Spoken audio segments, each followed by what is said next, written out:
Well, welcome everybody today to our webinar. This is a webinar with PandoLogic, GBS Worldwide, and 360 Insights. And the title of today's webinar is AI-enabled recruitment, leveraging AI in talent acquisition to drive results.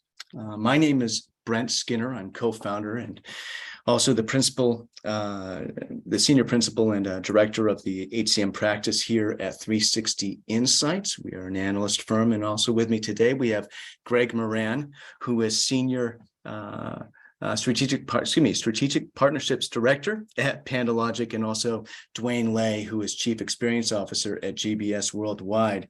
And just from a broad scope here, we're going to be talking about AI and talent acquisition and what's available out there today. And then we're going to be narrowing down into a discussion around programmatic job advertising that is AI enabled, which is something that PandoLogic is very good at. And then we're going to be discussing GBS Worldwide's decision to use pandoIQ, which is PandoLogic's product to help with its own programmatic talent acquisition needs.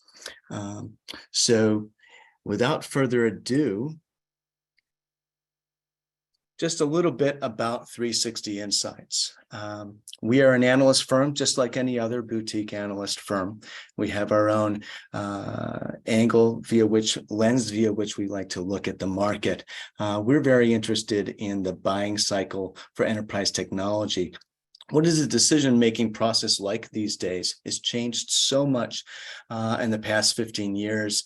A lot of it is a little bit old hat at this point, but cloud has taken over. It used to be with on-premises solutions that the IT department was just driving that bus and making those decisions. It's changed so much. Now you have so many stakeholders involved. You have line of business managers, you have the CHRO if it's HCM related, you have the CEO involved, you have the CFO involved, and all sorts of other folks. And it can be very difficult for vendors and also for users to navigate that situation and figure it out. And so we look at we speak with users, we produce research in the voice of users, for users, determining what it is exactly that they experienced in their own decision-making process when they had a need for new technology. What was it that compelled them to make the change? Who did they look at? And who are the stakeholders involved in that process?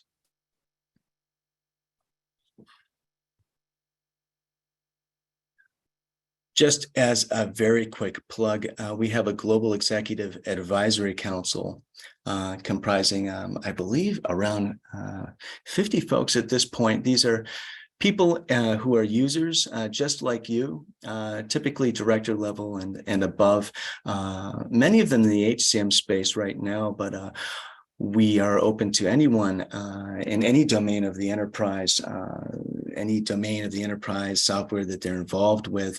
This is an opportunity to have a voice and have some input into our research. You have an opportunity to see our research before it goes live, to provide input on it. And I've seen this firsthand where we have thought leadership that we want to put out.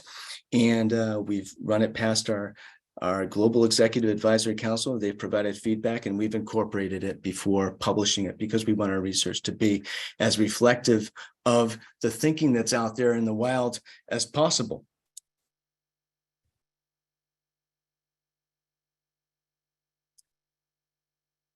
Let's see here. We have this ominous quote from, I think it is Elon Musk here. And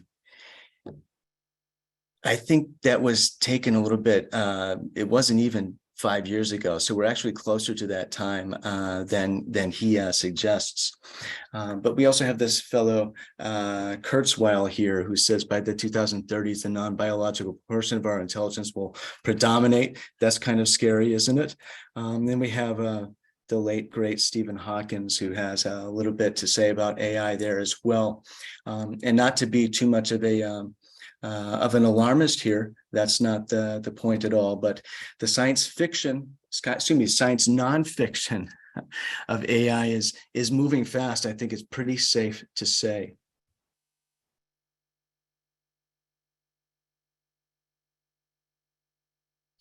But AI doesn't have to displace us. It can inhabit a legitimate place that complements people and the future of work. And that's what we're going to be talking about today. If you think about HCM space specifically,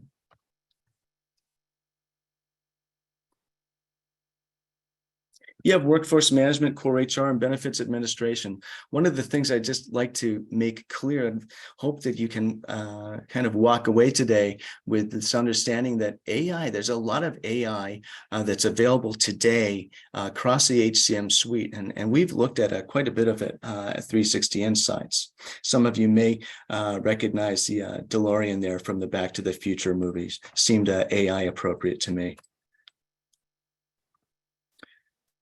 Think about some of the latest advances in payroll or in scheduling. Streaming pay being this idea that you can deliver pay on almost like a mainline IV to an employee's bank account, delivering that pay in real time to the second. That sort of technology is actually available today. It's not being used because it's not actually there's not a demand for it literally to be in real time, but there's a potential, there's the ability for it to be there. We've looked at that. There's vendors that deliver also sort of intelligent scheduling where you use AI that can help learn what various employees' needs are, their work-life balance, so you can develop schedules that are best for the employer and the employee at the same time.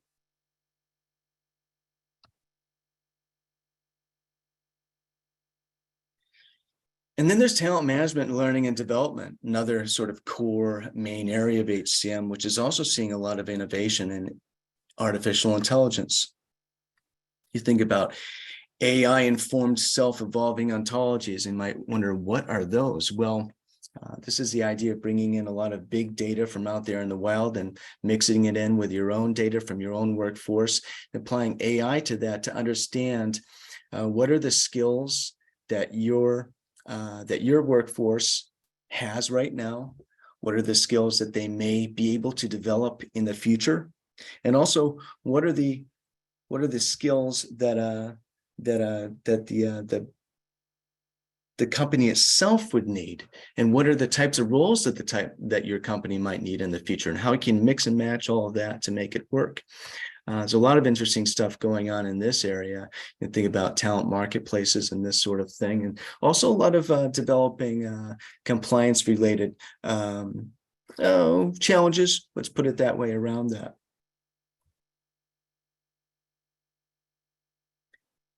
And then, of course, there is the talent acquisition piece of the puzzle, which you're here today to learn about. And this is the point where I'd like to give over control to one of my colleagues here, Greg Moran. And let's see if I can actually do that. Awesome. Thanks, Brent. Oh, where is the button for that? I thought I knew where the button for that was.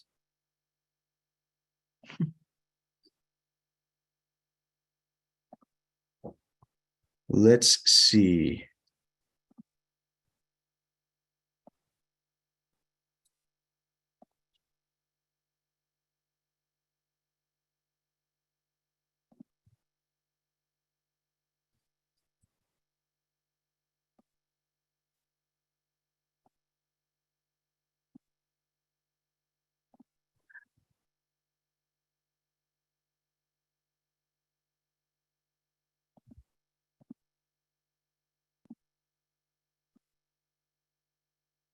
Bear with me, folks. We have a technical difficulty. We'll be right back.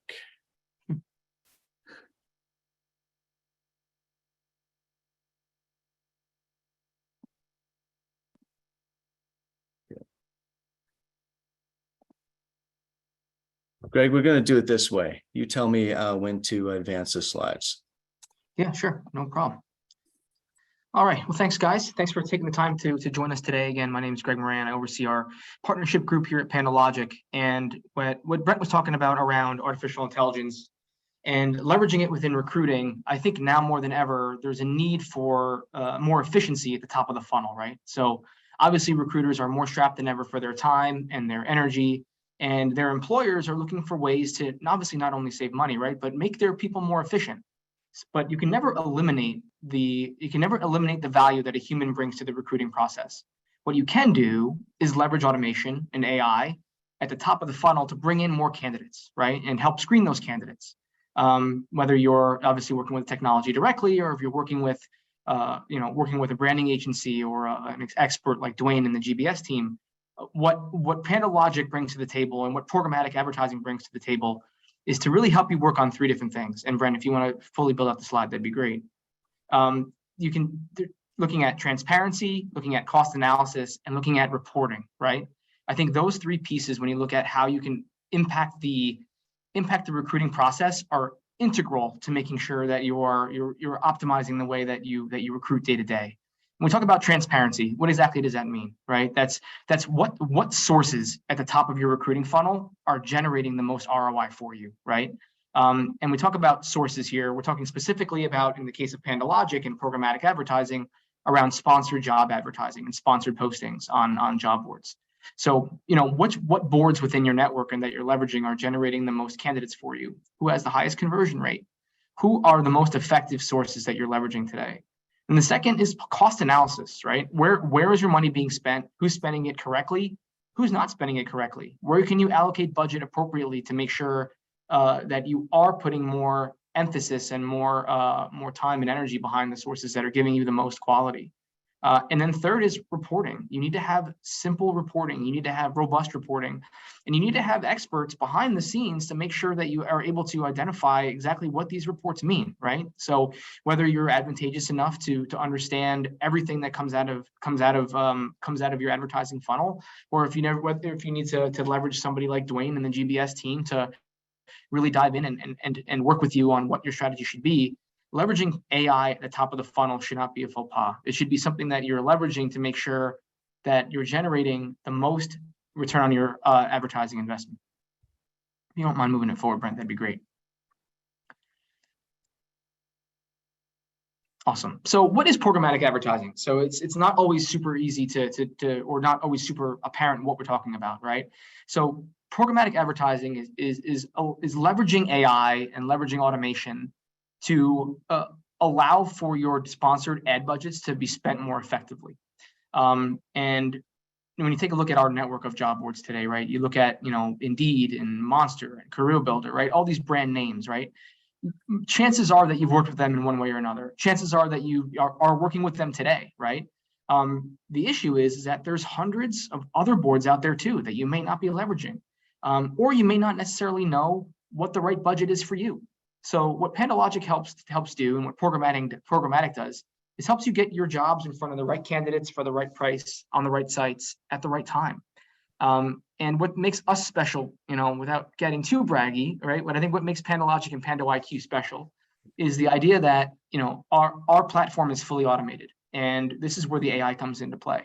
In that, as the budget is being allocated to advertise your jobs, it's constantly, almost in real time, optimizing where those budgets are being spent and what boards are receiving that budget, all based on what's driving the most applicant volume for you or driving the most quality for you, right? So an easy way to leverage AI at the top of your recruiting funnel to make sure that your recruiters are working with the most quality people is making sure you're leveraging the right technology to drive applicants from the sources that are giving you the most quality applicants.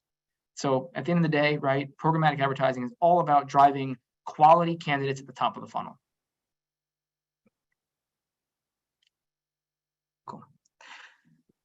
So taking a look at, again, the power of programmatic and kind of what it could look like in your overall strategy. And Brent, if you don't mind building out the whole slide, that'd be great. There are some of the value points I talked about earlier, right, on the last slide, the right price, getting your ads on the right sites at the right time at the right price, right?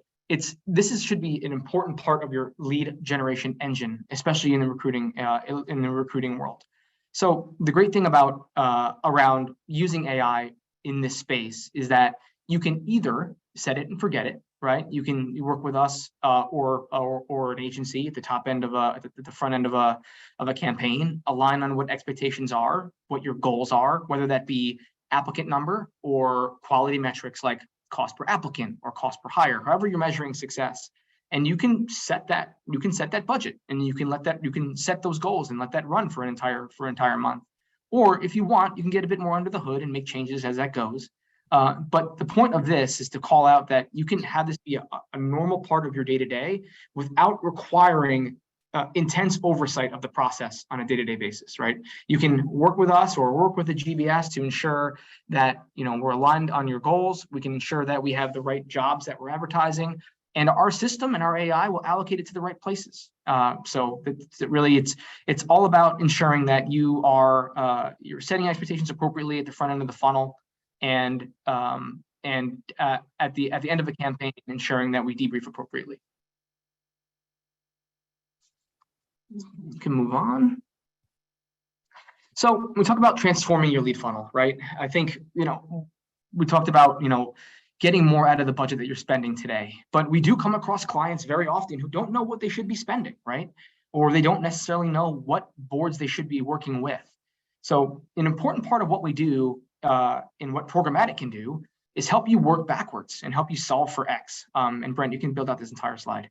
But basically what we're able to do is, once we start an engagement with you, or you start an engagement with a partner like GBS, who's also leveraging us, is we can run prediction for you, and we can take a subset of your jobs, run it against our AI without spending an actual dollar, and come back to you with a prediction on what we can drive for a specific budget, with the goal being aligning on what the right budget is for you and your goals. So again, this is all about partnership. This is all about partnering with you and your agency, or partnering with you directly, to ensure that we understand what your goals are, how you're measuring success, and we can come together with you on what the right budget is, right? Because you might be spending $10,000 a month or $50,000 a month, right? But that doesn't necessarily mean that that's the right budget that you should be spending for what you want to achieve, right? Sometimes it's less, sometimes it's more, right? And so the goal is for us to be as consultative as possible with you, leveraging that automation and leveraging that AI platform to come to terms and come to an agreement on what the right number is, so you're getting the most bang for your buck and you're able to achieve the ROI that you need to meet your hiring goals. Cool. All right, and the next slide. So when we take a look at the sort of everything that what an AI like ours can do, and what an AI within the programmatic space can do, especially at the top of the funnel, right? There's a couple different ways you can go about it, right? I mean, at each stage of the process, you're able to leverage AI in a different way. If you take a look at this circle here, I'll highlight a few. I mean, number one is that idea of prediction, right? Using AI to predict outcomes based on the types of jobs that you want to advertise, or the goals that you want to achieve, or a specific budget that you want to spend, right? Being able to do that without any risk whatsoever is a great way to align and make sure that before you even spend a dollar or launch a campaign, that we are aligned that we know what success looks like, and we have the right budget in place. Couple other things to call out here is job and budget prioritization. So the first thing that kind of after what we're able to do is work with you on what jobs within your network of open recs that you want to advertise, which ones are the highest priority for you, right? What we can do is work with you to prioritize certain jobs, ensure that they're notated appropriately, so when we're campaigning, they're getting the most attention, and we can adapt from there. A couple other pieces here is eliminate poorly performing job sites. This is all automatic, and what I want to call out here is the concept of our AI will allocate budget to the boards that are performing the best for you, and eliminate the others, right? So it's important that our AI makes thousands of decisions per minute based on which boards are performing the best for you, and it's reallocating that budget based on what's getting you the most bang for your buck. So that's an important piece of the automation that you don't necessarily need a person to be able to do. On top of that, right, I talked about the real-time dynamic bidding and optimization throughout the entire process. We can take a look at things like A/B testing jobs, where we take a look at what job titles are the most important to you and which are performing the best. We can look at different versions of the same job. We can look at location variations, right? If you wanted to take a look at a larger geographic area outside of what that hiring city is. The goal is to leverage the system, leverage other campaigns that we've done in the past to make sure that we're coming to you and being consultative as possible on what good looks like and how we can drive the most value for you. Moving on.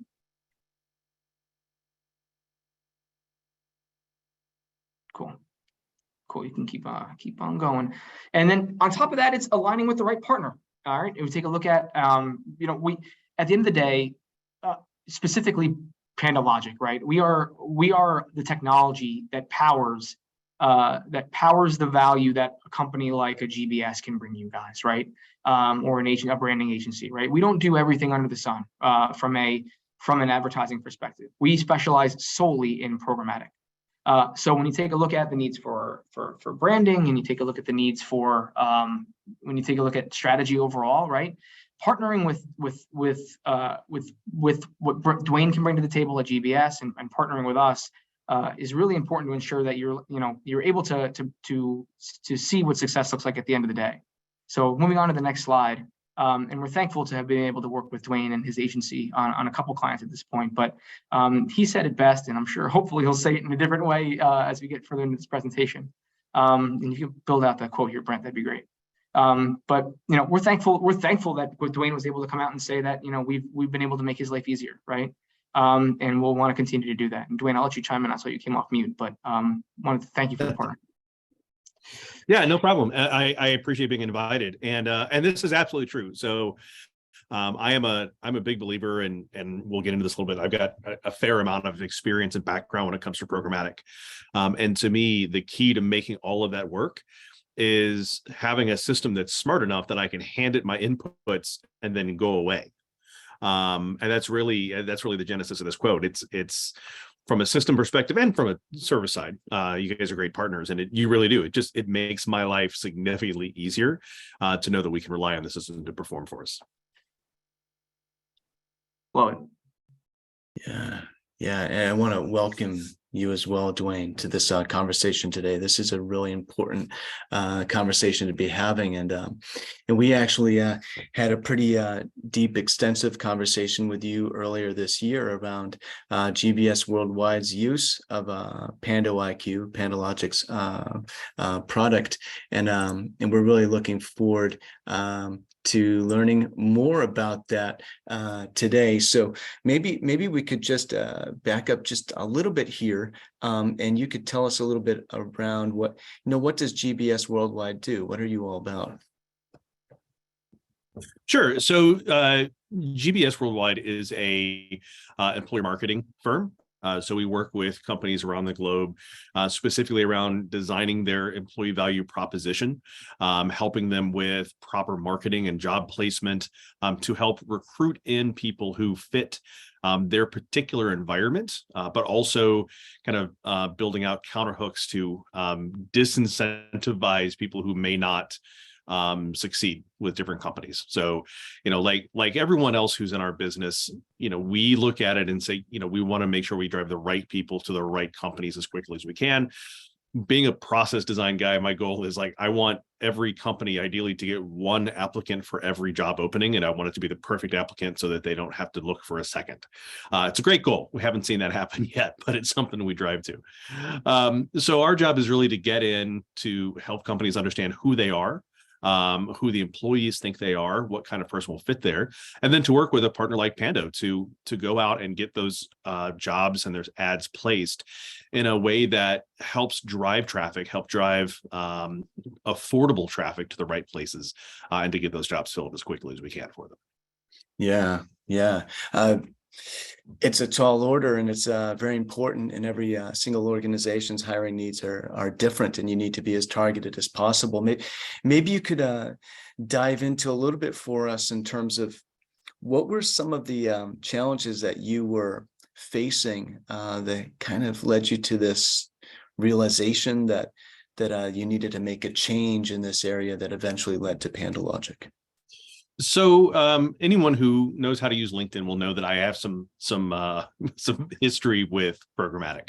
And so I've seen some of the inner workings of different systems before. And then also just with our team, we've got a lot of experience in ad placement and with programmatic in general. So really what we look at is performance. How well can the system adapt to what we need? How smart can the system be for us? And how much do we have to define in the system on these placements before the system can really jump in and take off? Before we started working with the Pando team, we had a lot of issues with other providers trying to get these things to work properly. There was a lot of there were a lot of things we saw that weren't as automatic as we had hoped. And the returns we saw on jobs just frankly weren't things that we felt great about when talking to our clients, right? Mm. We have to be good stewards of their funds and make sure we're using things properly. And part of our job is when things aren't performing to go look for alternatives. We were pleasantly surprised our first time around with Pando with one of our large manufacturing clients. We're dealing with a lot of times fairly isolated locations that aren't in major metropolitan areas. And so there has been an issue of, for some of those, for some churn, for kind of using up the workforce. And so it really was, how do we intelligently approach those areas where we can potentially tap into some new talent that hasn't been part of this organization, that hasn't seen these ads, but that would be a potential fit. And so, that's a really challenging thing to have to tackle. And from the beginning, for us, what was great with working with the Pando team was, these particular jobs, we could do a side by side with other previous partners, look at same job, same locations, how are they performing? And the performance was great. So, when you can tackle a challenging area like that and show definitive results to us and to our clients, it helps build trust really quickly. And so from there, in fact, here on the screen. So if I want to stop and actually read what we're showing to everybody. So we got 8 times the number of applications we had seen in the previous full year for this particular client. And it was great. And, this is an organization that is always, crying out for talent. It's food manufacturing. It's not the most glamorous work in the world. And again, sometimes in fairly isolated areas. And so to have those kind of results that quickly, I think really speaks volumes about the capabilities of the system. Yeah. Never ceases to amaze me how just pinpointed you have to be in some cases when you're conducting your sort of sourcing potential candidates.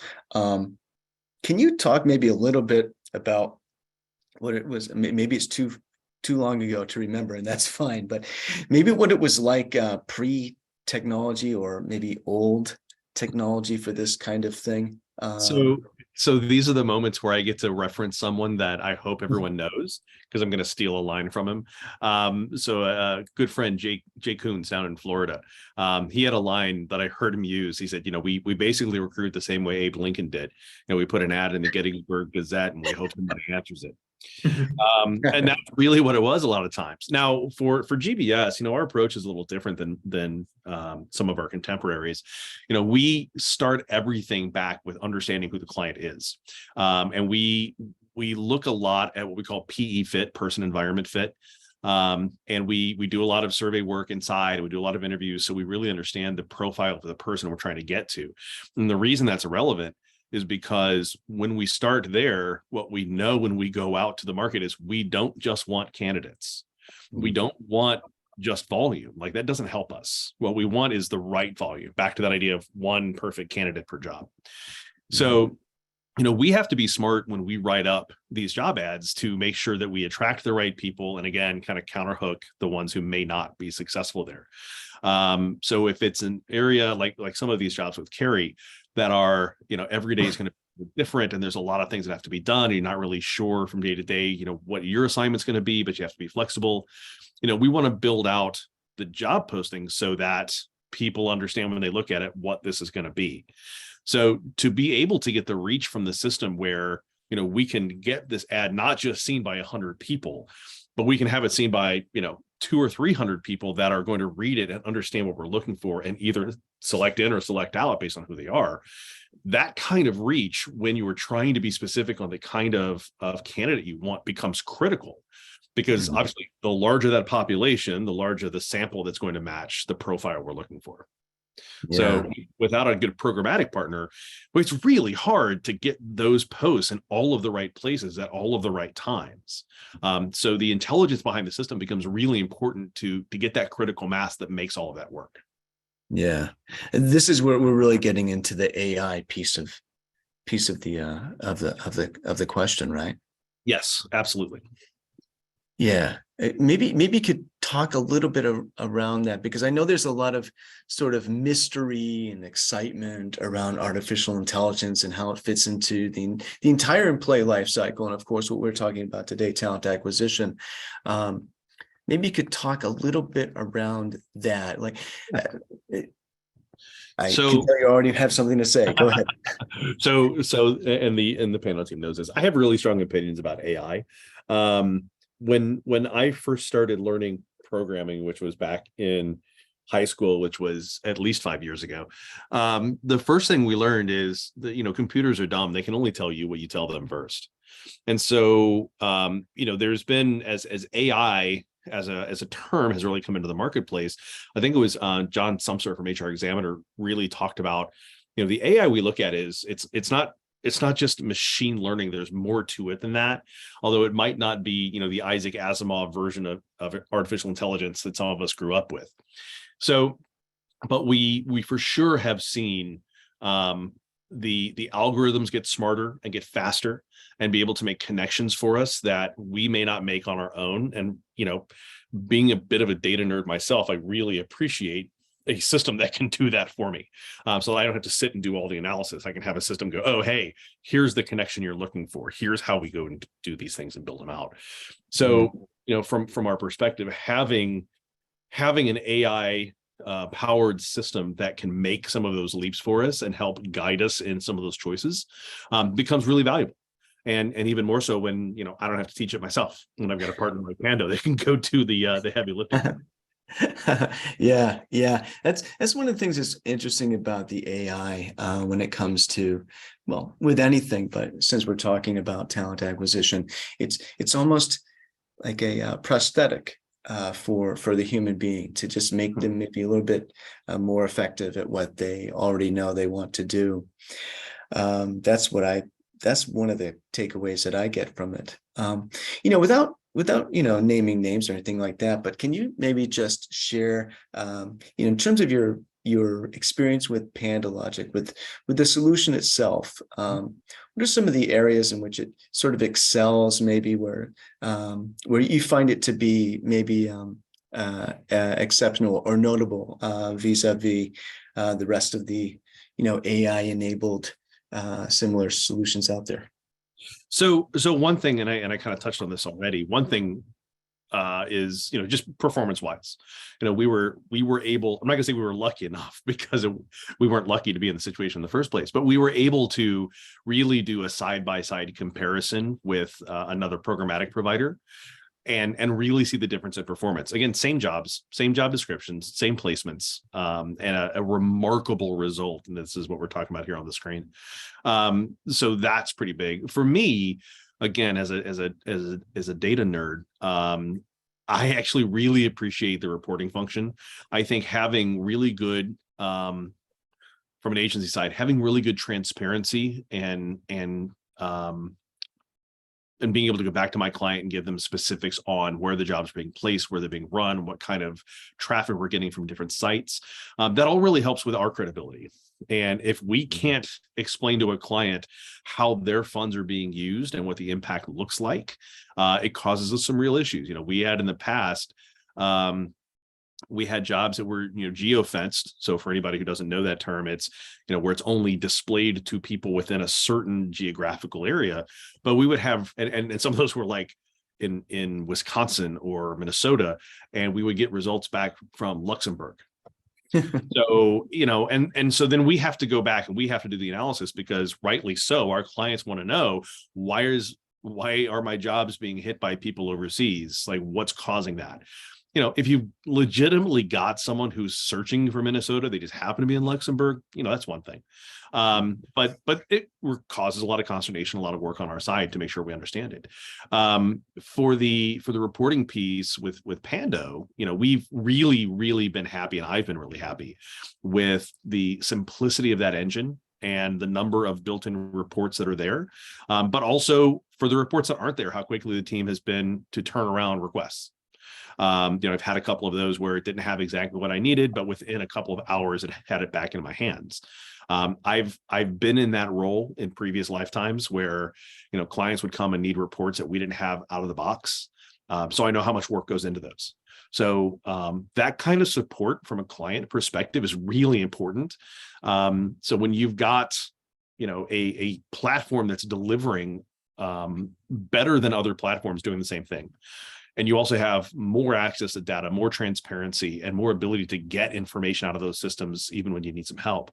Those two things together become really powerful and really help you not only with performance, but with credibility with your clients. That's really good. Because I can see that being also, you look at it sort of you flip it over, right? It's actually an asset, going to prospects even, right? Saying, hey, we can do this with this level of specificity for you. And we're not going to, you're going to get very, very few sort of candidates that are definable as not a good fit. Yeah. For us, we've really built our entire business on referrals. I think I literally can't remember over the last several years, the last client that didn't come to us because they were referred by someone else. And that's a big piece of it is, when we can show the performance and we can show the transparency and the data, that really helps build that relationship up. So, you have to remember, if someone's willing to refer you, they're putting their credibility on the line on your behalf, whether you know it or not. So, to have that kind of relationship built up is really important. And we can now use this data and we can use these results and show, hey, we have experience in this particular area. Here's the kind of results we've gotten with our partners. And that goes a long way when you're trying to build out programs. What kind of efficiencies have you seen with this? Is that something that you have a little bit of visibility into? And if not, that's fine. But I'm just curious if there's any sort of, we like to call it concrete HCM, sort of the nuts and bolts of saving time and productivity efficiencies, sort of thing. I don't have a lot of visibility into that on our client side on how much time they spend. I will tell you, we've had clients come back to us and say, and it's a good problem to have, but literally I have clients come back and say, we're getting too many of these applicants. We can't process all of the applications that are coming in, which again, back to the one candidate for one role thing is not, perfect, but I'll tell you, I'd much rather have, too many applicants than not enough when we're trying to hire for high volume. I can tell you that the amount of time that I spend working on job posts has dried up to almost none. We get together once a week for about a half hour. We talk through what we need to do, and then we go execute on both sides. And it's great because I don't have to spend a lot of time. I don't have to go, pull a lot of levers, but I also don't have to micromanage the system to make sure that things are working the way they should. That's actually huge for you being in the C-suite, right? I mean, to have that time saving, that's big. In terms of the volume, having such a much greater volume of candidates, which, as you mentioned, is a great problem to have. What between that and a few other things, have you encountered? Are there any kind of new challenges that you're encountering now that you didn't previously, maybe around compliance or other things, not necessarily bad challenges, just new types of challenges that you weren't seeing before because of just the nature of things have transformed a bit? I would say the two biggest things that I find really interesting in the market today. One of them is with some of the new regulations in New York around salary postings. Mm-hmm. And they're not the first ones to do it. Obviously, we've seen this in California and some other places. But we're seeing more of our clients now getting in a position where they have to include those things. which requires them to go back and do a little more work and be a little more transparent, which, frankly, I think is good for the field and for employees. But also the expectation, and none of this is a surprise, I'm sure. The expectations of candidates have changed pretty significantly. When we're dealing with a food manufacturer, those jobs aren't going to be remote. You're going to have to be in person for those. For everything else, though, unless it's a manufacturing plant or something physically happening in that workplace, the expectations of the flexible workplaces are really significant now, and it's not seen as a nice to have. It's a cost of entry. So it's for us, when we look at that EVP and that person environment fit, it does change a little bit. The way that people value different parts of the workplace. Specifically, the one that comes to mind is one of the values pillars we look at is daily perks. How much do people care about that? How much do they want it? How much does the company do it?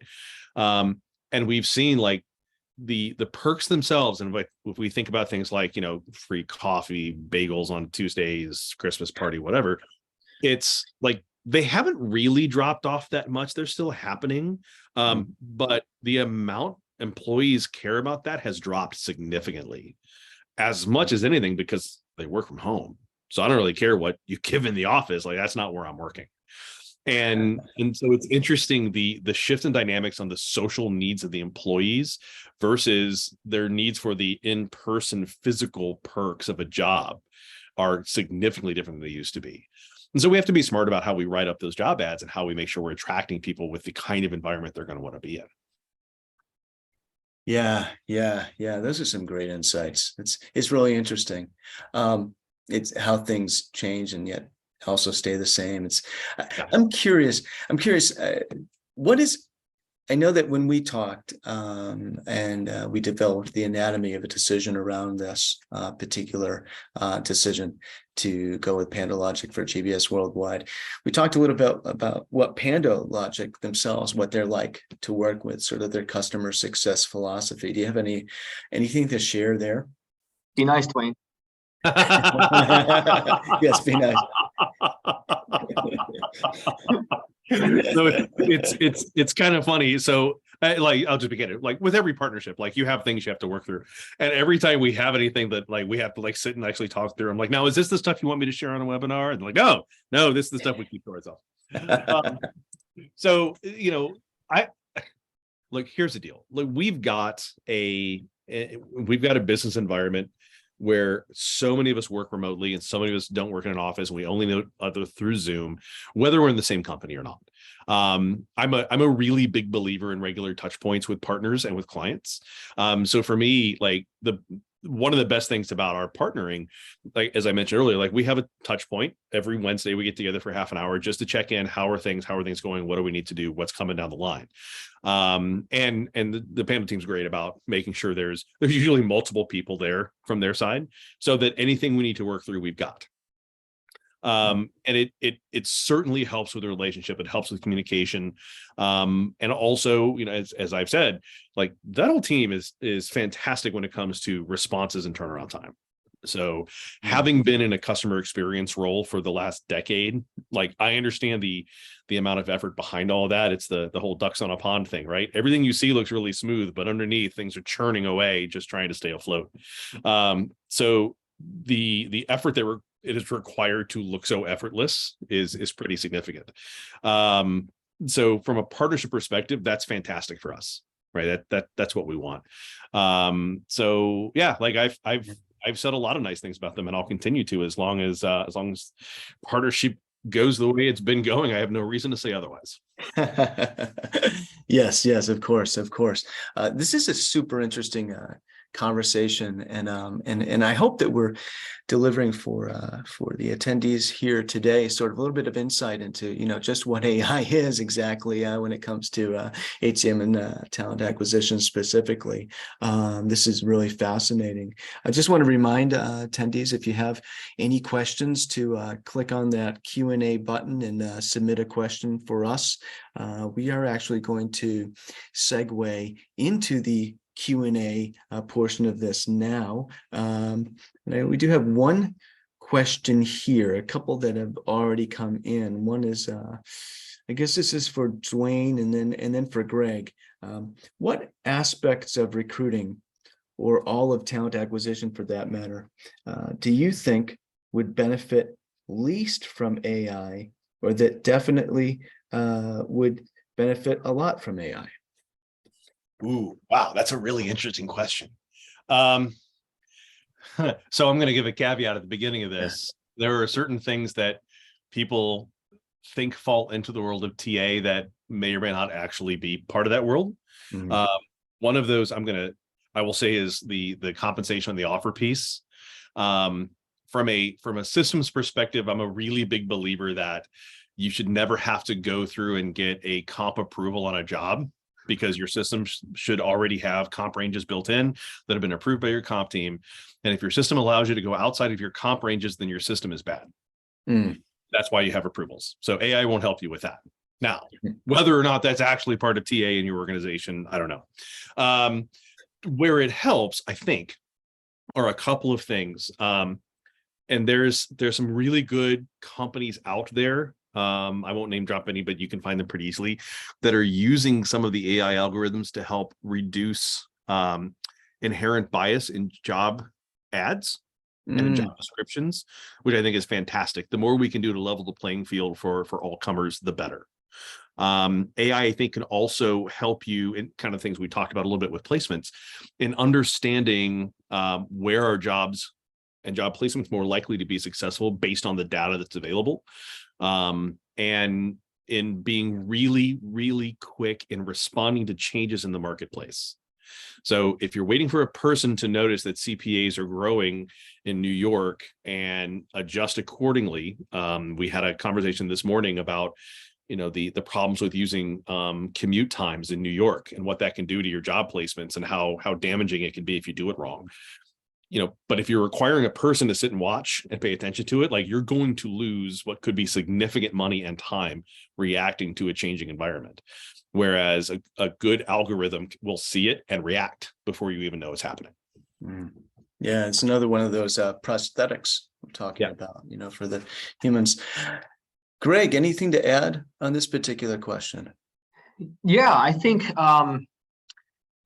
that it would be very difficult to completely automate the human aspect of recruiting, right? And when you take a look at I think soft skills is something that jumps out to me, right? I mean, you can certainly run assessments to identify soft skills, or if you're an individual, right, you can run an assessment to identify what your soft skills are, so you can talk about yourself better. I think that's an important way to look at it, is if you're on the other side of the coin, you can figure those out and be able to articulate those. But if you're a hiring manager, or if you're a recruiter, I think it's difficult to test soft skills against a particular job requisition or open job without, getting under the hood yourself, right, and talking to the person and kind of, interacting with them, right? So I think soft skills is something that you can probably automate to some capacity, or at least identifying them, but testing them is difficult, right? I mean, that's one aspect. Yeah. I agree with you, entirely. I mean, this, AI does help in this regard a bit, but I think that you hear a little bit around relying on it, or maybe ceding that to AI, and I think that's a mistake. You need to keep that human element in there, because one of the things we talk about in terms of the development of AI is including as much human sentiment, or as broad of a spectrum of human sentiment as possible in the AI algorithm. And so, at least while we're still sort of I think we can still say we're in the infancy of AI. I hope so anyway. That, it remains exceptionally important to keep that human element in a situation such as the one that you just described. For sure. Yeah. Yeah. We have another question here around, and this is for you, Greg, actually. Would you please elaborate on what differentiates pandoIQ from other AI featuring programmatic job advertising solutions? So I think we got to a little bit of this, maybe a little bit more than a little bit of this with Dwane's talk, but anything we might have missed? Yeah, no, I don't think we missed the points. I think it'd be nice just to summarize, and I appreciate the opportunity. And Dwane, thanks for getting most of these out yourself. But I think when you take a look at how, truly leveraging AI in recruiting and in kind of programmatic advertising, it's like our AI can automate or basically optimizes the campaign almost in real time, right? So from my understanding, there aren't any other providers that do what we do that really automate on the real time level that we do, right? So when you're taking a look at having job advertising spend appropriately and spent on the right boards, and having a system be able to reallocate budget to the right boards that are getting you the most ROI, right? We're doing that almost in real time, and I think that's a major value add. The other is our predictive analytics. The fact that we can run prediction against a subset of jobs without having to spend an actual dollar, being able to align with the client or their agency on expectations, and being able to run different scenarios for them. That's something that's, or at least the detail that you get is unique to us. And then the other piece is that, obviously there's so many job boards out there in the space, right? There's so many that do that, you're able to get traffic from. But, when you take a look at who the big players are, right? It's Indeed, it's Monster, it's CareerBuilder, it's these guys. And we were proud to say that for the majority of 2022, we were able to automate the new way that Indeed does bidding on their platform, right? So we were very early adopters of automating their new bidding model, and our customers didn't skip a beat, right? So for the majority of the year, we were the only ones that did that, and we have an incredible amount of experience doing that and working with them. So we were really thankful to be able to call that out as a differentiator. So I think that's the summary right there. Yeah, great summary. And it always helps to have it kind of condensed into a minute or so. We do have, and those are some great points, Greg. One other question, may have time for this, I think. It's a doozy though, so we'll see. What do you think might be the biggest challenge or challenges, plural or singular or plural? Take your pick. When it comes to AI and talent acquisition, or in general, Dwane. Well, I mean, the biggest thing is obviously worrying about our robot overlords coming over and taking over everything from us. For one, welcome them. I think one